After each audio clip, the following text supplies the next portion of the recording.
Demam kayaknya Bu. Oh, nanti bilang sama Maya suruh WA-in ya. Biar Ibu bikin di absen. Iya Bu. Tahu nggak hari ini kita masuk materi apa? Sistem pernapasan pada manusia. Sistem pernapasan pada manusia ini adalah sistem yang tanpa berhenti bekerja dalam tubuh kita. Yang dimana kalau misalnya 5 menit aja kita nggak bernafas, pasti kita akan meninggal. Ya ada accident kita kan. Jadi tujuan dari pembelajaran hari ini yaitu kita mampu menjelaskan pengertian macam dan fungsi dari sistem pernapasan.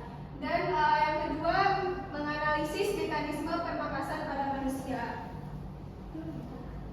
Ada yang tahu nggak apa sih itu sistem pernapasan? Coba Mutia. Sistem pernapasan adalah organ yang digunakan untuk menghirup oksigen dan mengeluarkan karbon dioksida. Nah, iya betul. Jadi sistem pernapasan adalah sistem yang berfungsi mengambil oksigen dari udara dan mengeluarkan karbon dioksida dan uap air dari tubuh. Selanjutnya ada organ-organ yang berfungsi dalam sistem pernapasan. Ada yang bisa sebutin nggak organ-organ apa saja yang berfungsi dalam sistem pernapasan? Habis itu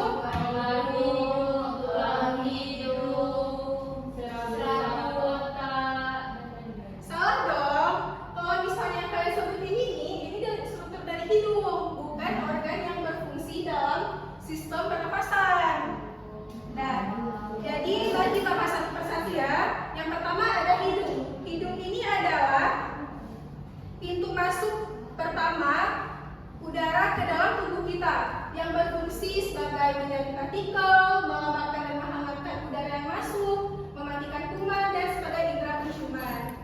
Selanjutnya ada taring. Nah, taring ini terletak di belakang otak hidung dan mulut dan tersusun dari otak lurik dengan panjang kurang lebih dari 4 cm. Letak ini merupakan kesimpangan antara saluran pencernaan dengan saluran pernapasan. Selanjutnya ada laring. Ada yang bisa jelaskan apa itu laring, fungsi dari laring misalnya?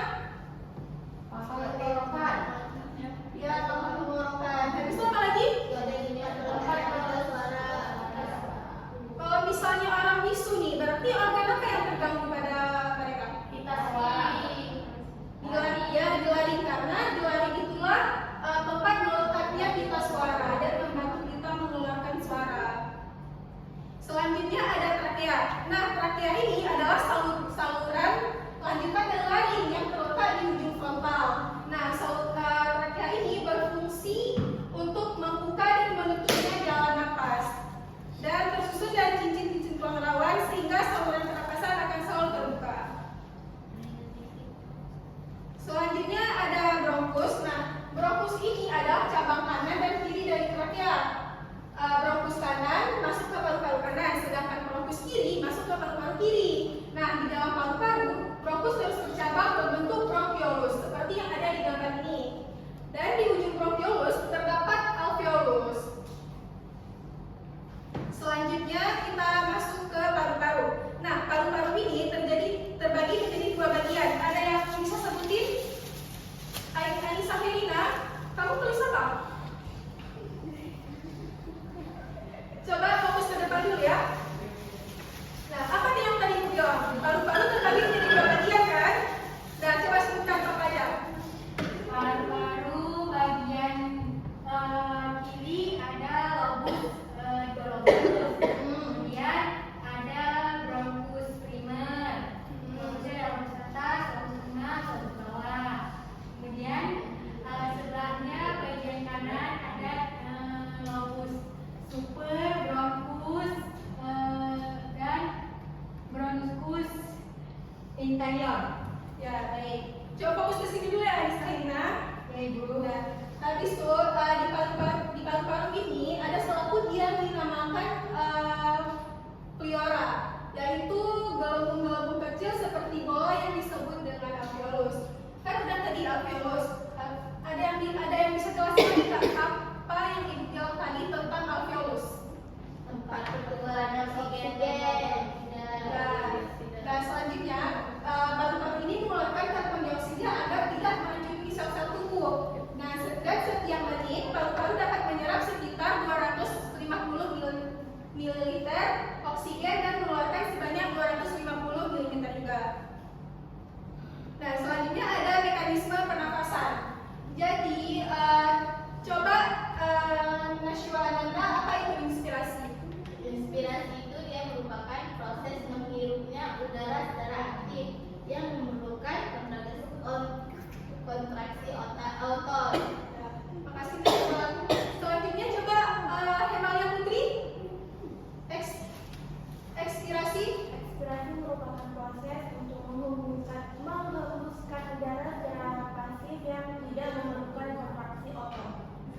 bagian dari inspirasi dan inspirasi. Coba Alisa Kairina, perbedaan antara inspirasi dan ekspirasi ini letaknya di mana? Kalau yang inspirasi itu proses menghirup udaranya, Bu. Kalau yang ekspirasi proses mengeluarkan udaranya. Ya, betul. Terima kasih Alisa Kairina. Nah, dengan berakhirnya slide ini berakhir juga materi kita hari ini. Ada yang bisa simpulkan nggak materi kita hari ini?